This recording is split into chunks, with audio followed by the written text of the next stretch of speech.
A'a, waka ban ɗauke ta nishaɗi ba, sannan kuma ban ɗauke ta sana'a ba. Ina kike, ina kike,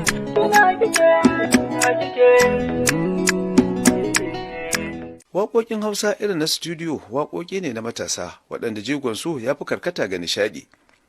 Kasancewar masu rerawa da masu sauraron irin waɗannan waƙoƙi matasan ne zalla, to soyayya ta fi jan hankalinsu a ɓangaren nishaɗantarwar. ɗauko na sahulana da sauri na biga baya bayan ke ban ganin ko menene kafi na taddake har na fara tunanin min yo aure ne. Irin waɗannan waƙoƙi sukan ƙunshi saƙonni ko koyar da darussa da mawaƙi ke sanya isar a kansa ne ko a waninsa ko kuma wasu can daban. A yanzu dai waɗannan saƙonni sun fara canzawa, suna komawa na kowa da kowa a fagen al'adu ne ko zamantakewa ko kuma wani muhimmin al'amari da ya shafi al'umma baki ɗaya. A'a, waka ban ɗauke ta nishaɗi ba, sannan kuma ban ɗauke ta sana'a ba. Waka na ɗauke ta hanya ta isar da saƙo, ta ilmantar da duniya baki ɗaya. Saboda a yadda na ɗauki waka ina ganin ta a wata hanya wadda babu wata makamanciyarta da take saurin isar da saƙo a cikin al'umma.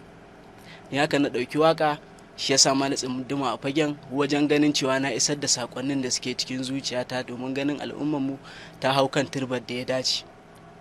Kawo yanzu kuwa salon kiɗa da yadda ake fitar da karin waƙa a studiyon baya canzawa. So tari akan zo wani zai zo zai bada kari a yadda ya taho da karinsa, ko da a ce ya yi ba daidai ba mu makiɗa mukan iya gyara mai shi mu ɗora shi a ki yadda in Allah yadda abin nasa zai hau kuma ya ƙayatar, sannan shi kansa abin ya ji daɗin haka. Yayin da mawaƙi ke ƙoƙarin fitar da kari, shi kuwa makaɗi ƙoƙarinsa shine ya fitar da kiɗan da zai dace da karin waƙar. Tafiya ce dai ta inda za ka nima zani, wai makaɗi a gidan mawaƙi. Da fiyano ake fitar da sautin duk wani kiɗa da yakan dace da karin waƙa.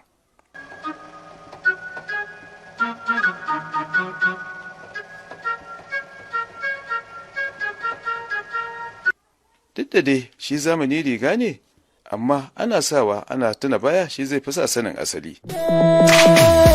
Ina kike, neman kini nake kin shiga zuciya ga shi kin bace.